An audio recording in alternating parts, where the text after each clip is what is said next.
things performance and longevity. I'm joined by Parker Andrews. How's it going? Nothing much, man. Just here for the podcast, I guess. You know? Yes, talking. definitely. So as you guys might know, Parker's a member of Team TrickStrong, but what else don't they know? Can you just tell the viewers a little bit about you and what you're doing and all that? Absolutely. Yeah, so right now I'm in chiropractic school. I'm actually halfway through at this point. Congrats. So finishing in 2024, around April. Nice. So that'll be exciting, but yeah. But on top of that, I'm still tricking, you know, and Nice. maintaining that the best I can. But yeah, before that, I was in college for kinesiology for clinical exercise. Cool. And yeah, thought about doing either physical therapy or chiropractic, just something in that realm, and really wanted to more or less give back to the community, because that's kind of what I received when I was younger. Right. And I just wanted to provide that for other people as well. Nice. So, Have you had somebody work on you like in the past that really helped shape that view, or? yeah, actually, I remember when I was around 14, and it was after a Taekwondo tournament. I grew up doing Taekwondo tournaments and stuff, and I don't remember having like an injury or like a bad fall. I just remember we got done with the tournament, we came back, and it was just like a week later, I just started having really bad lower back pain for some reason. And I was like, whatever, and just kind of kept training. Yeah. And it just got worse and worse to where it hurt to walk and I had to stop training. Yeah. And I was like, there's no way, like, I can be this young and in this much pain. And one of my dad's friends was like, oh, you should go to a chiropractor in town. So never been to a chiropractor, have no idea what's gonna happen, and walked in, and we just did an interview, asked me some questions, and then eventually adjusted me. And then after a month or so of just going to get adjustments, I was back to 100%. That's awesome. So yeah, and it was just through chiropractic care alone. And so like after that, I was like, wow, this really works. But oddly enough, it wasn't like I had that experience. I was like, I'm gonna be a chiropractor. Yeah, you know what I mean? It wasn't like that. It was like, okay, cool, thanks. And then, you know, just kept going about my way with Taekwondo and stuff. But so I was still really passionate about that. And then I kept going with that, and eventually majored in kinesiology. And then I was kind of debating on which path I wanted to go in. And I think someone told me, they're like, yeah, like just do whatever resonates with you. And after reflecting back on that, I think I realized like, wow, like that really helped me as a kid and prevented me from getting like surgeries or anything else. So I was like, yeah, let's do chiropractic. So here I am today, and I want to offer that for other movement artists, martial artists, trickers, and that's kind of the whole goal. And I would say why I guess I'm passionate about TrickStrong too. So.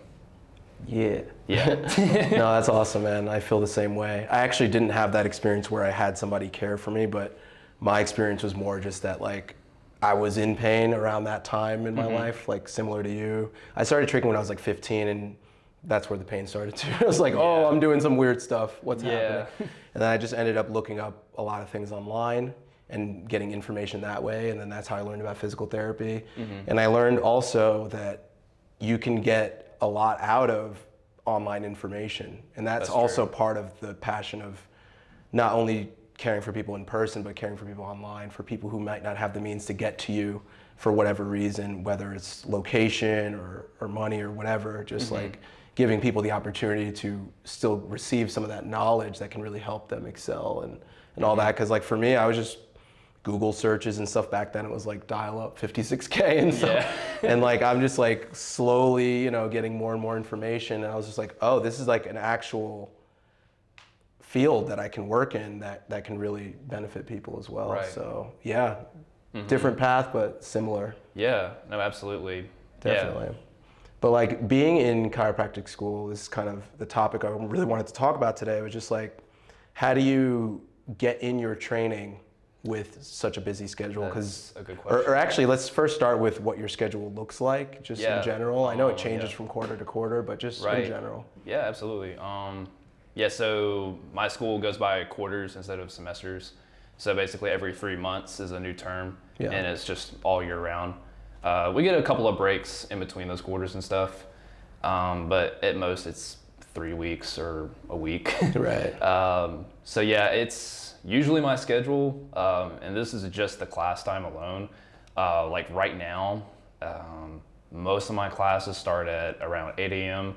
and then end around like 4 or 5 p.m. Yeah. Sometimes I'll have days where like I have a longer break, like a 2 or 3 hour break, where maybe I could get a workout in or some training. But there's some days, like tomorrow, it's just straight 8 a.m. to 5 p.m., no breaks.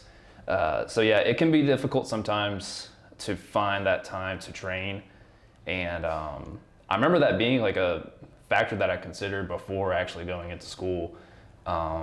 It's just that, of course, chiropractic was important to me, but I still wanted to have that freedom, to just do what I want, Totally. And it's definitely not easy. I wish there was like one answer that just kind of fixes all your problems, but I feel like every quarter I have to like revamp my schedule and like how I train or when I train. So like some quarters I might focus a little bit more on conditioning. Some I might try to trick more. It also depends on weather. So like right now, luckily it's in the summer, so hopefully more grass sessions and stuff. Yeah. But yeah, it's it can be a little difficult, but I would say I usually shoot between 3 to 5 training sessions every week, with all of them lasting at least like 45 minutes. So I'm able That's to awesome. make it work. That you're Yeah, able to still do all that. for sure. Yeah. I think it just really comes down to how passionate you are about it. I mean, if you're really wanting to do it, you can make time for it. And I think that was what I was scared of, because I heard so many people like going into either like PT or chiropractic school, and they're just like, oh, like I only had 20 minutes to work out, like, every day. And like just saying that they didn't have time. But I don't feel like it's any offense to them, but I just feel like you can either make time for it or you don't, Totally. And if you really want to, and that can be true for any kind of schedule, whether in school or maybe you have a really busy work schedule, like you can fit time in to train, you know what I mean? So, and I think listening and hearing about other trickers and how they train, it's also inspired me to like revamp maybe how I look at my training. Like your other podcast with James West, for example, like doing the dailies. Right. I think that's huge, because I notice a lot of good trickers. It's not like every session's this big 2-hour open gym session every day. Yeah. Sometimes it's just you going out the grass for 10 minutes, throwing a couple of tricks, and then you're done, But at least it gets you those reps in, you know what I mean? So, but yeah, with chiropractic school, like I guess most people don't know, like, I mean, it's definitely intense, it's a 4-year program, and you're going to be a primary care provider. So like there's a lot of courses you have to go through on top of just your training with adjustments that you have to go through. So it's definitely intense. It's been tough, but I would say after being halfway through it, I think it's totally worth it. So awesome. But yeah, I'm excited. Good.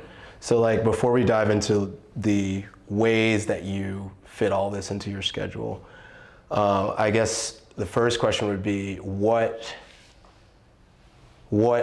have you feel has limited you in your training? Do you feel like, for example, I bet you can't go to as many gatherings or events or even sessions really that are at a gym. Sometimes you have to do grass stuff. So how have you noticed that impacts your training or your even just enjoyment with the sport in general? Yeah, that's a good question. I would say first of all, gatherings are harder to go to. Traveling is a little bit less frequent for me, because in college I did go to some gatherings, but I did more sport karate tournaments and stuff with NASCA and stuff. But I remember traveling at least once a month in college, and so and some of those happened to be gatherings and stuff. Like there was like a lot of gatherings in New Orleans and stuff, and I happened to be in Mississippi, so I could just drive down. So I think it depends on like where the gathering's at, but just recently I went to Diamond Gathering over in Texas, and I mean it was a great time. But I would say as far as like open gym sessions, usually Friday nights are the best time for me, just when I'm done with the week, and then I could just go to the gym. I think the only challenge is sometimes having early classes on Friday, where like you have to be there at 7 in the morning, and then still have enough energy by like 9 p.m. to throw tricks. I think that could be a little difficult sometimes. For sure. But yeah, I mean, I would say like I'm still able to, fit in my training. And it's just like any other session. I mean, sometimes you have good sessions, sometimes you have bad sessions. Yeah.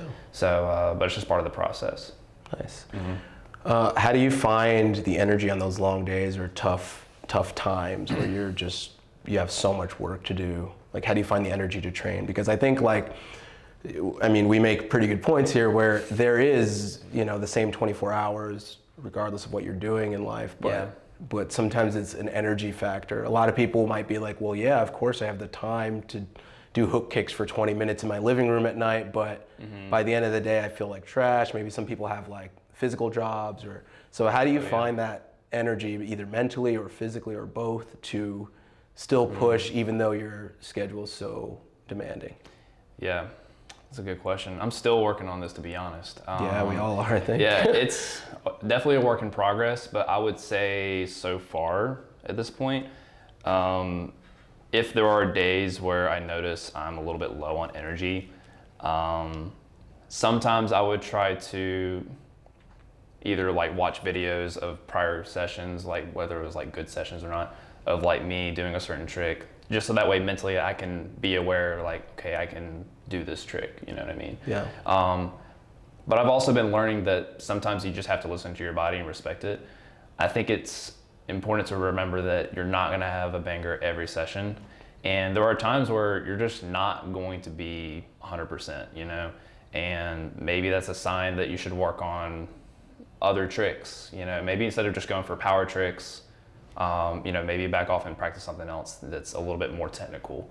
So sometimes I don't feel like you have to base how good your session is based off of just your energy. Sometimes maybe you can use that as a way to direct on what you want to work on. Because sometimes, certain tricks will feel really good, like cart setups or cork setups. Other days they won't, and maybe I just want to do kicks. Right. So I think it's important to feel your session out and not try to force it, because I have made that mistake of like forcing it and I just leave like, mad from that session. I'm just like, why did that come? But totally. I have to just remember it's like, it's a process, no one's perfect. And yeah, I think that would be my main advice. Just if you feel low on energy, like instead of chugging caffeine and trying to make up for it and like do all these other things, just maybe respect that you might be a little bit low in energy and just see that as a sign to work on something else. And if you notice it's like a continuous thing, just revamp maybe how your sleep schedule is, or, what else can you do outside of your training that will help you get more energy by that point. So, I think it's just down to scheduling as well, like when you're having your downtime and rest time as well. Dude, yeah, you touched on so many really valuable points. I think I'm trying to catch all of them. Yeah. Definitely want to go back into the sleep and nutrition, hydration, lifestyle type thing. I think that's huge. Mm-hmm. You also mentioned just how you go about it, like your mental space, and I think that's huge. Like just the amount of what's the word?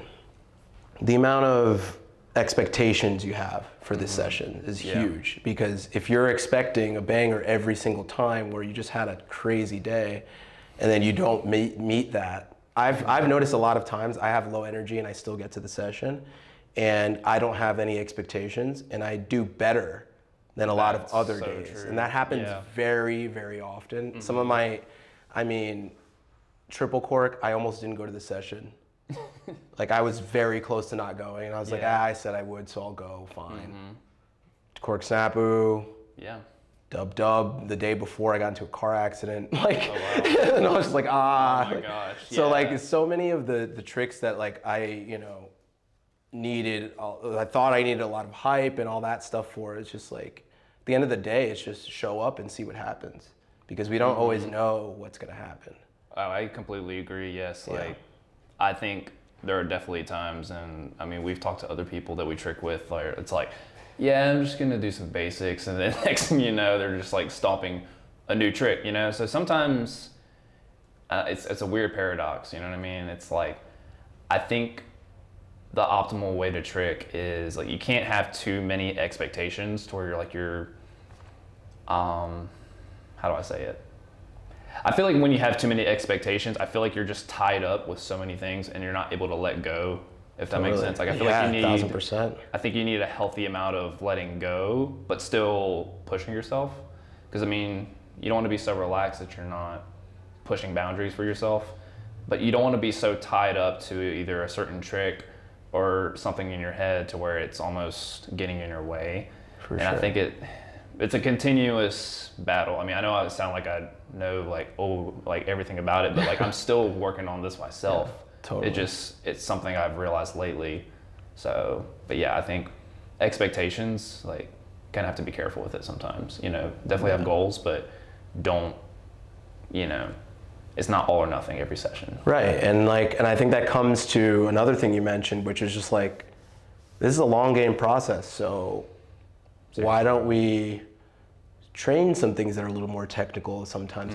Like if you want to be a tricker that's well-versed, well-rounded, or whatever you do, you know, if you want your training to hit all the points you want it to hit, sometimes you might not always be hitting power, you might not always be hitting like these crazy tricks, but sometimes you might be hitting those transitions that are going to allow you to hit that next trick. Maybe you work on touchdown raise, maybe you work on Scoot or Valdez, maybe you work on these setup tricks, or even just base level tricks, or just basics that will get you to that next point. I remember Snapu was a very hard trick for me to get, and I had to like use an 8-incher, and I would raise and sideswipe onto it to like force myself to learn how to set properly so I could do it. And like sometimes these things take a while, and that wasn't the most I could do. The most I could do was almost landing Snapu, but why would I keep just drilling that where that's obviously not the issue? The issue is before that, you know? So I love that you're mentioning that, because I mean, I think it's just so valuable. Like, okay, I have low energy, but I can always do this trick, so maybe we should train that one, get it to the highest level it can be, so that when you are ready, when you do have all that energy, you're able to hit it, you know? Yeah, for sure. But yeah, like, have you noticed like that you need more sleep or more hydration, like more attention to those other things that you had mentioned earlier? Like more like the lifestyle, like sleep, nutrition, stress management, all that stuff? Oh, absolutely, yeah. I think in college I did a little bit of that, but like not to the extent that I do now. Right. Because not only am I in a busier schedule, but I'm older, you know, I'm 26 right now, which is still young, you know. I think, you know, I'll still be fine for a good amount of time going forward, but I think that you do have to be more aware of factors that can change your body and your mind. So I definitely have times where I'll meditate, do breathing exercises, try my best to get a consistent sleep schedule. I think that's the hardest part for me sometimes, because there's times where, you know, I'll go to class early, but then I want to go to the trick session, but open gym is only at 9 p.m. So sometimes, you know, you can't always be perfect. And sometimes you have to pick what's going to be the priority, and like which nights are you going to have more sleep. So I think for me, I usually, by the week, I get enough sleep, but there are some nights where I might not get a full 7 or 8 hours, you know? But before the nights where I want to trick, I definitely try to prioritize that sleep a little bit more. So, and then you have nutrition, always trying to eat healthy overall. I don't consume as much caffeine anymore. I think I consumed a lot of caffeine when I was in college. Like 3 cups of coffee sometimes, just like whatever. But now, like, I'll drink 1 at most, you know, and then so I use caffeine very sparingly if I need it. because I feel like your body is able to produce enough energy if you're doing the right things Totally. leading up to it, because all caffeine really does, it just turns off the signals of that your body's tired, Right. you know, and then we get the caffeine crash, but really that's just our body saying like, hey, we're already tired, dude. Like, you know what I mean? So yeah, I mean, I think I've definitely taken more care of that aspect, but I think it also goes hand in hand with my education, because I mean, we're also learning how to optimize our bodies and our mind. Right. Yeah. So it's kind of like cool, because like I get to take what I'm learning and actually applying it for myself. And then if I can learn how to properly apply it to myself, then I feel like I can do a better job of applying it or teaching it to other people. And I think, I don't know, I want to be an example. Sorry for the quick cut. I'm moving. Yeah. So this is the new HQ, new TrickStrong HQ, and so all the cards were full, and cut you off at what were you saying? You were talking about your reasons that you're motivated to give a good example, right? Yeah, so especially on the days or nights where I'm just really tired, might have had a long school day, I think one thing that keeps me motivated is not only just getting better at tricking in itself, but why I'm tricking still. I think that's because I want to inspire other people to still pursue their passions regardless of time frame. Right. Because I think a lot of people, as they grow up and they get into the job world or whatever school, I think some of these people, they kind of let go of those passions, unfortunately. And Absolutely. I think it's important to keep some kind of passion for yourself. And for me, my motivation is I want to show that you can still keep those passions while maintaining a busy schedule and pursuing everything you want. So yeah, like you said, I mean, sometimes it's just about showing up. So yeah. Yeah, no, totally. Yeah, can't tell you how many times I felt terrible. I mean, we already kind of talked about that, but Yeah. you never know what you're capable of. And I think a lot of the struggles we deal with are up here, you know? A lot of them are more mental than physical. We do have a lot of time. We do have a lot of energy.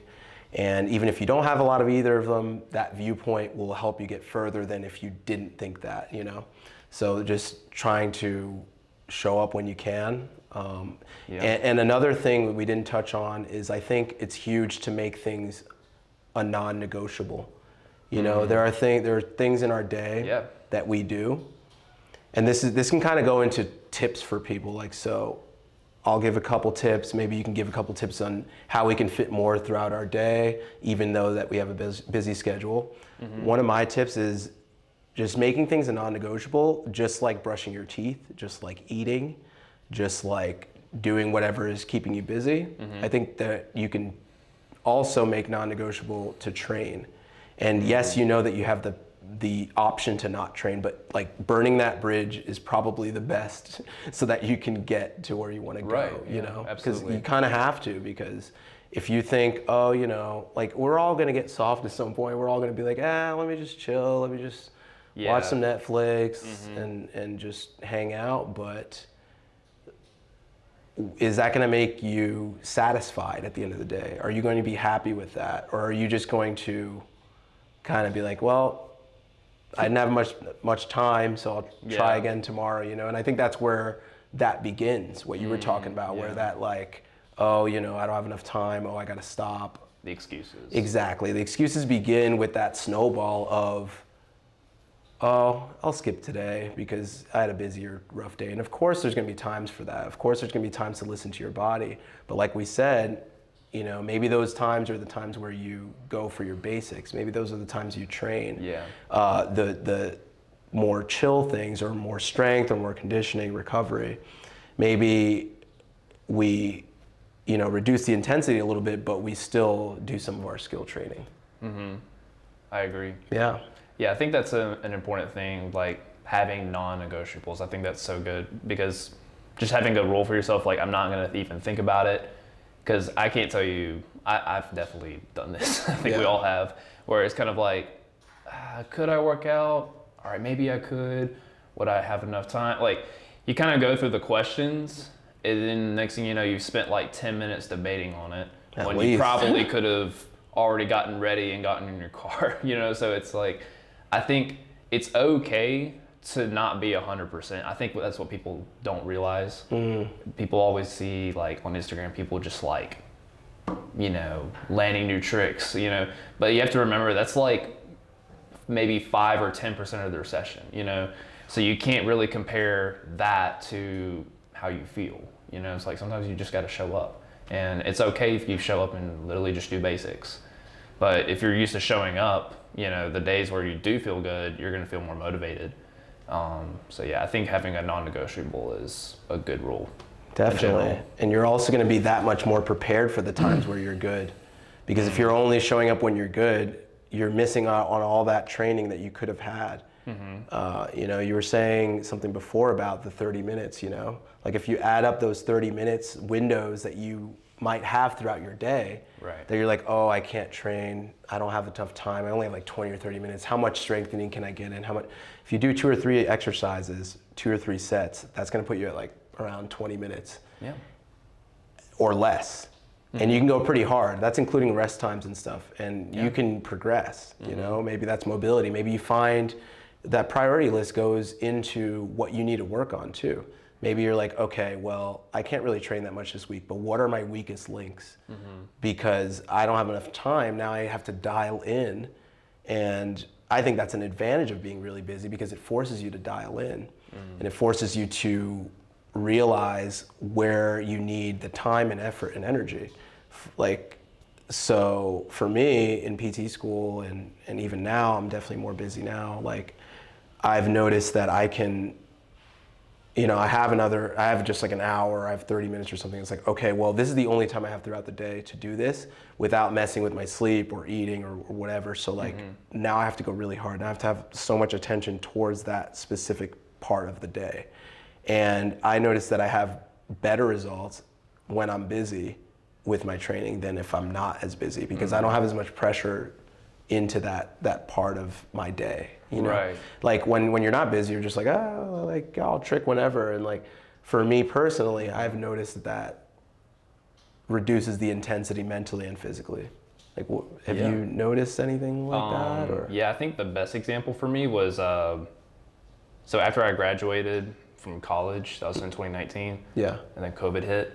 So during COVID, gyms were closed, everything.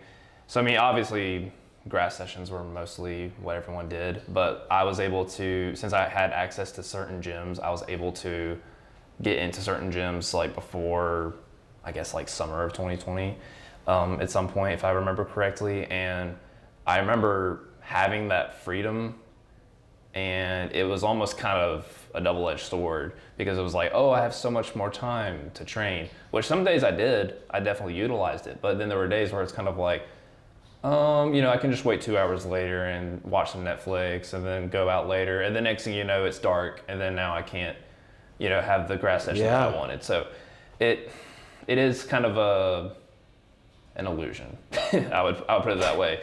So it's like, I think it's good to have just a time block. And I think if I could jump to one of my rules, I think have a training schedule, like having a non-negotiable. Obviously I have Google Calendar all the time now with school. So it's like, I have to like find the block. I'm like, okay, there, like that's where I'm training, you know? So like, even if maybe you have, you know, a lot of time, like schedule when you're gonna trick, schedule maybe when you wanna do your exercises, schedule your recovery time, like active recovery, like when you wanna foam roll or take an ice bath, you know? Because if you add all those things up, like that's just gonna make your training overall just way better. So I think, you know, take yourself seriously, take your training seriously, and put it on a calendar, because it will also register in your mind, like, okay, I'm training at this time. Like we already committed to it, and make it a non-negotiable, like you said. 1000%. So calendars, use calendars. Yeah, and you make it to the session when the session's only at this time. Like us, we were talking about like, oh, the sessions are late, and that deters us because we have something early the next day or whatever, but we still end up there because the gym made it a non-negotiable. We put it on our schedule. The gym put that on our schedule. You know? So why can't we do that for ourselves? Why can't we set aside that time to roll out, just like you said? Why can't we set aside that time to go to the grocery store and get some good nutrition in, versus, you know, just being like, I'll figure it out that day or whatever. Like, no, like if you're trying to be where you're trying to be, then you need to put in the equivalent work, you know, the equivalent effort. Right. And yeah, I mean, tricking is definitely something that is for some people going to be just like a recreational thing. Some people it's going to be a way to express their passion, you know, express what they want to do, how to push themselves. But for everyone, I think it's going to be something that isn't quite as important as paying bills or what, like just from a physical standpoint, you need to live before you can trick. Take care of your needs, Right, but once that's met, like I think that's the next thing, if that's where it is in your priority list. So just make that priority, and then I think the rest will follow. Completely agree with that. A rule for me would be to set up your training environment, set up your lifestyle so that you can make that easy, because we've been basically talking about the barriers to success. So that's time, that's energy, that's perception of time and energy, really, that's what it is. Because we just talked about how we have the time and energy, but we don't always feel that we do, you know? So why don't we lessen that by putting a slant board by your desk, by putting some bands by your desk, by listening to a podcast on your way to work, getting some more knowledge on how to more efficiently take care of yourself. And of course, like that's what we're trying to do with TrickStrong RX, is just give you guys the tools to more efficiently train. Like the kicking series, for example, that's something you could fit in within 20 minutes. Like those sessions are 20 minutes. A lot of the mobility exercises will only take 20, 30, maybe even 40 minutes at most, but a lot of people have that at the end of the day. So these are all, you know, little things that we can throw in and, you know, elevate our training. Absolutely, yeah. I think it's important to stick by those and just, you know, stay accountable for your life as well as your training, you know, and those things will just translate over. So yeah. For sure. Do you have any final tips or anything like that? Not really. I think we covered a lot, you know, but overall, you know, you can definitely always make time. You can always progress. I think that's the thing for me. Like, I was kind of worried, like, am I going to really be able to progress, you know, while in chiropractic school? But I have, you know, and it's like my tricking has gotten better since I've moved here.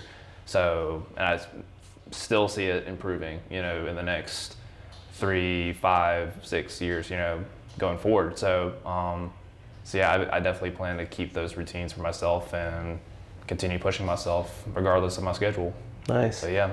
Yeah, we're always pushing to get better at these things too. Like a lot of people think of their skills as the thing that they're trying to get better, but get better at optimizing as well. Get better at optimizing your life, get better at just being more efficient, getting all the things that we talked about today. You know, we don't really need to rehash it, but getting all those things in and getting better, it's a skill. It's a skill to be able to navigate life while still training, while still doing what you love to do. But obviously we think it's really important to push that so that we're satisfied at the end of the day. That's all that matters. Exactly. So, all right, guys. Well, where can we find you before we end? Instagram right now. I think it's _Parker_Andrews right now. So, nice. But yeah, most of my content's on Instagram, and yeah, that's where you can find me. Sweet. All right, guys. Well, till next time, hope you got a lot out of this. Hope you got a lot out of our tips, and just remember to apply them, because that's the only way that we can get better. It's like you can listen to this all you want, but get out there and make your training space easier to access. Put it in your calendar, all the things that we discussed. So till next guy. Next time. Till next time. Till next guys.